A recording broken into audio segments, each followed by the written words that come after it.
Frères et sœurs bien-aimés, bonjour, nous sommes aujourd'hui le vendredi 15 mai. La ressemblance est frappante, n'est-ce pas?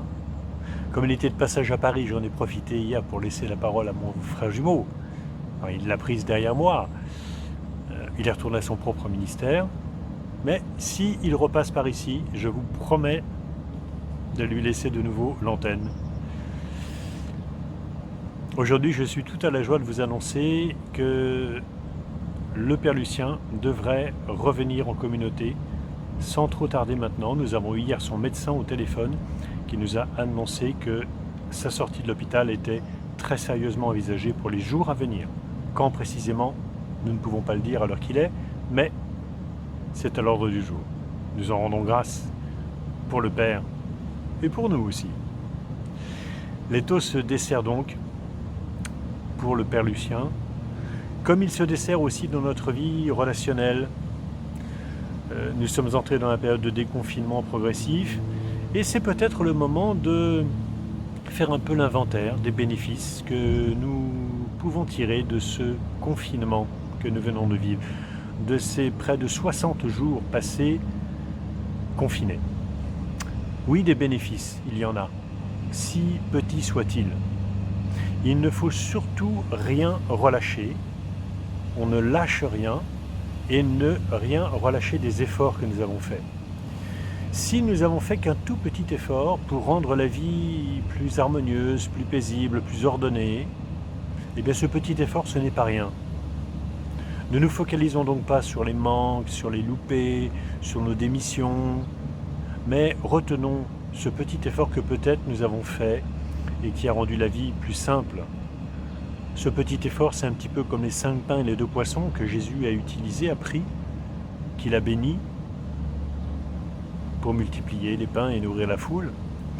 Donc Jésus se sert des plus petites choses de notre vie.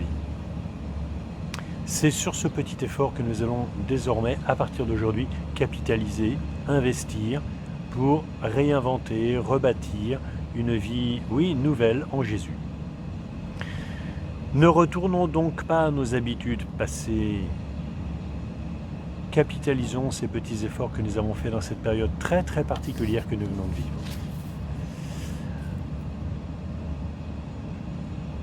Et c'est l'heure aussi pour nous de nous poser certaines questions pour notre vie communautaire, de notre vie paroissiale. Par exemple, je pose un certain nombre de questions auxquelles il va nous falloir répondre sans tarder et qui m'habitent, qui nous habitent. Comment faire de notre église paroissiale un centre d'attraction pour notre quartier? Comment rendre notre vie spirituelle et sacramentelle plus visible? Comment rejoindre les gens là où ils vivent? Comment accueillir ceux qui franchissent le seuil de notre paroisse? Quel service proposer pour manifester de toutes les manières la charité du Christ? Autant de questions qui m'habitent, qui m'animent ces temps-ci et auxquelles je souhaite apporter quelques éléments de réponse avec ceux et celles qui se sont engagés au nom de Jésus au service les uns des autres durant ces 2 mois. Nous allons donc nous réunir dans les jours qui viennent pour faire le point sur l'action qui a été menée et envisager les semaines à venir, les semaines et les mois à venir, et la rentrée pastorale prochaine. Je vous reviendrai donc pour vous rendre compte de ce que nous avons échangé, ce que nous avons partagé et des orientations que nous souhaiterions prendre pour notre communauté chrétienne de Notre-Dame de la Salette. En attendant, il me reste à vous inviter à nous mettre sous le regard de Notre-Dame, de la Vierge Marie, qui est la Reine des Apôtres, que Jésus veut que nous soyons, qui annonce la bonne nouvelle avec assurance et avec joie. Car la bonne nouvelle du salut est cause de notre joie. Alors nous nous tournons maintenant vers la Vierge Marie pour la chanter comme nous le faisons chaque jour. Regina Celi letare, Alléluia.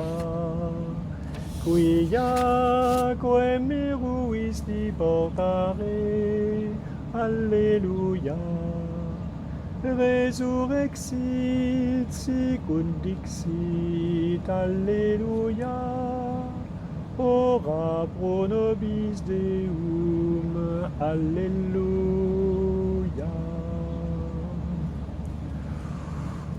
Haut les cœurs et vive la joie, et bon appétit!